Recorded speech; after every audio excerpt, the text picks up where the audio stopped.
பிரியமான தேவனுடைய பிள்ளைகளே, நீங்கள் சுகமாய் இருப்பீர்கள் என்று நான் விசுவாசிக்கிறேன். உங்களுக்காக நான் ஜெபிக்கிறேன். நீங்களும் நமது ஊழியங்களுக்காக ஜெபிப்பீர்கள் என்று நான் எதிர்பார்க்கிறேன். ஆண்டவர் இந்த பூமிக்குரிய நன்மையினால் உங்களை திருப்தியாக்குவாராக. அவர் உங்களையும் உங்கள் பிள்ளைகளையும் இந்த பூமியிலே வர்த்திக்க பண்ணி ஆசீர்வதிப்பாராக. உங்களுடைய குறைவுகளை எல்லாம் கர்த்தர் நிறைவாக்க வேண்டும் என்றும் உங்களுக்காக நான் ஜெபிக்கிறேன். இந்த நாளிலே நமது ஆண்டவர் நமக்கு கற்றுக் கொடுக்கிற செய்தியை கவனித்து பாருங்கள். 1 தீமோத்தேயுவுக்கு எழுதின நிருபம் 2ஆம் அதிகாரம் 1ஆம் வசனம் சொல்லுகிறது, நான் பிரதானமாய் சொல்லுகிற புத்தி என்னவெனில், எல்லா மனுஷருக்காகவும் விண்ணப்பங்களையும் ஜெபங்களையும் வேண்டுதல்களையும் ஸ்தோத்திரங்களையும் பண்ண வேண்டும். பிரியமானவர்களே, ரட்சிக்கப்பட்ட தேவனுடைய பிள்ளைகள் என்று சொன்னால் அவர்கள் அடையாளமே நேரம் கிடைக்கும் பொழுதெல்லாம் ஜெபித்து கொண்டிருப்பார்கள். உலக பிரகாரமான மனிதர்கள் காலையோ மாலையோ ஏதோ ஒரு வேலையில் 10 நிமிடம் ஜெபிப்பார்கள்.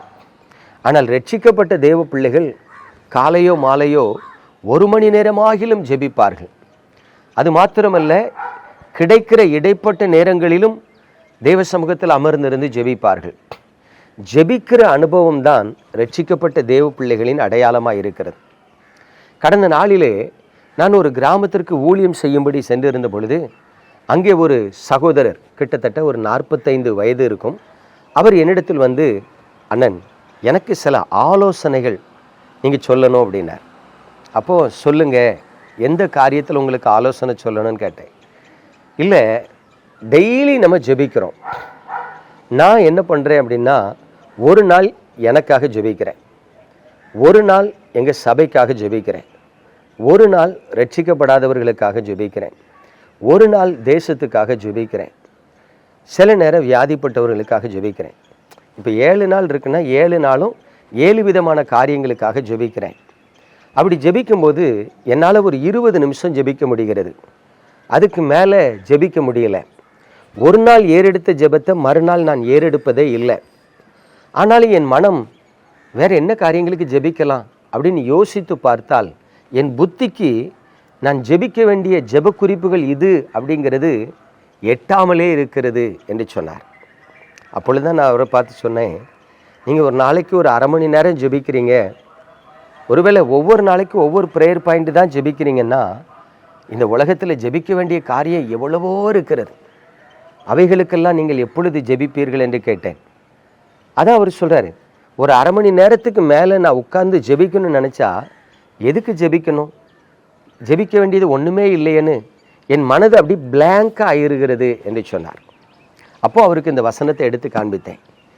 பாருங்கள், எல்லா மனிதருக்காகவும் நாம் ஜெபிக்க வேண்டும், விண்ணப்பங்களை ஏறெடுக்க வேண்டும், ஸ்தோத்திரம் பண்ண வேண்டும் என்று ஆண்டவர் சொல்லுகிறார்.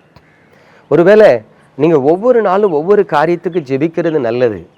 அதே நேரத்தில் உங்களோடு பழகுகிற மனிதர்களுக்காக ஜெபிக்கிறீர்களா? உங்களுடைய நண்பர்களுக்காக, உங்கள் பகைஞருக்காக ஜெபிக்கிறீர்களா? ஆண்டவரை ஏற்றுக்கொண்டவர்களுக்காக, ஆண்டவரை ஏற்றுக்கொள்ளாதவர்களுக்காக ஜெபிக்கிறீர்களா என்று கேட்டபொழுது அவர் சொன்னார், அப்படிலாம் நான் ஜெபிக்கிறது இல்லை. எதுக்காக நம்ம மற்றவங்களுக்காக போட்டு தேவையில்லாமல் ஜெபிக்கணும்? மற்றவர்களுக்காக ஜெபித்தா சில நேரம் நமக்கு போராட்டம் வரும் அப்படிங்கிற மாதிரி நான் கேள்விப்பட்டிருக்கிறேன். அதனால நான் தேவ பிள்ளைகளை தவிர மற்றவர்களுக்கு அதிகமாக ஜெபிக்கிறதில்லை என்று சொன்னார்.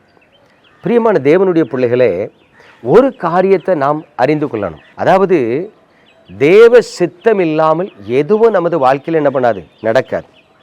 அதாவது நீங்கள் வியாதிப்பட்டு இருக்கும் பொழுது, அல்லது நீங்களே பாவத்தில் போராடி கொண்டு இருக்கும் பொழுது, அல்லது நீங்களே தேவனுக்குள் பலப்படாமல் ஒரு பயந்த சுபாவத்தோடு இருக்கும் பொழுது, அல்லது நீங்கள் ஆவிக்குரிய வாழ்க்கையில் வளர வேண்டிய பிரகாரமாய் நான் வளரவில்லை, அடிக்கடி விழுந்து விழுந்து போகிறேன் என்று உங்களை குறித்தே உங்கள் மனசாட்சி குற்றப்படுத்துகிற வேலைகள், இப்படிப்பட்ட வேலைகளில் நீங்கள் மற்றவர்களுக்காக ஜெபிக்கணும்னு அவசியம் இல்லை.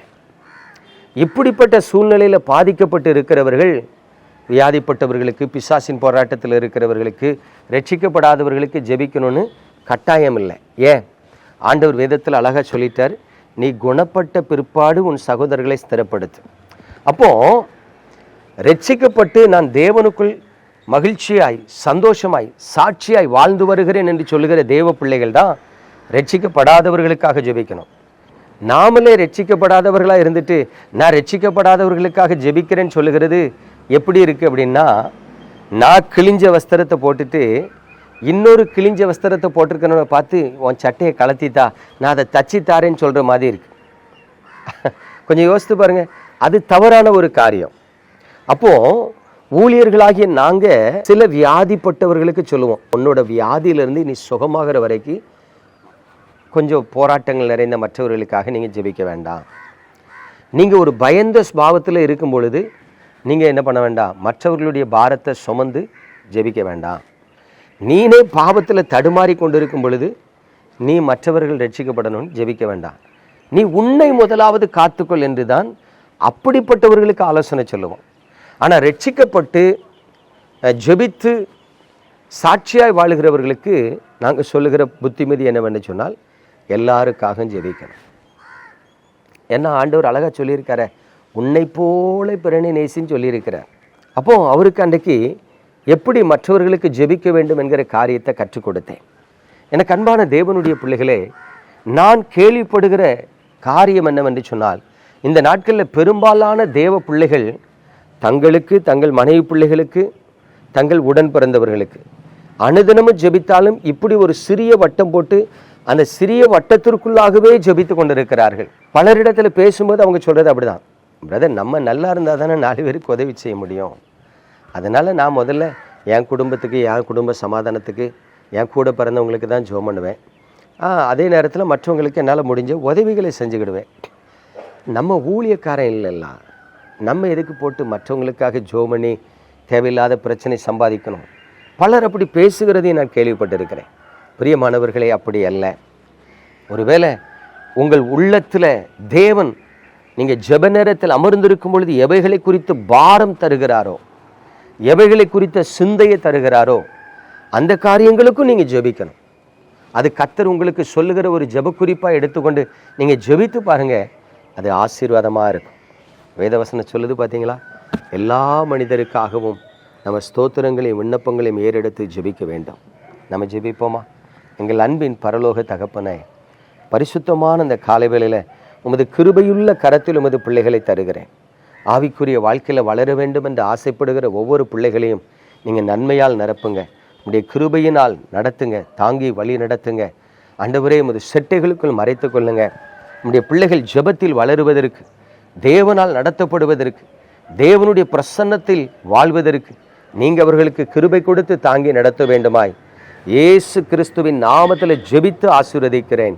ஜெபம் கேளும் எங்கள் ஜீவனுள்ள பரம தகப்பனே, ஆமென்.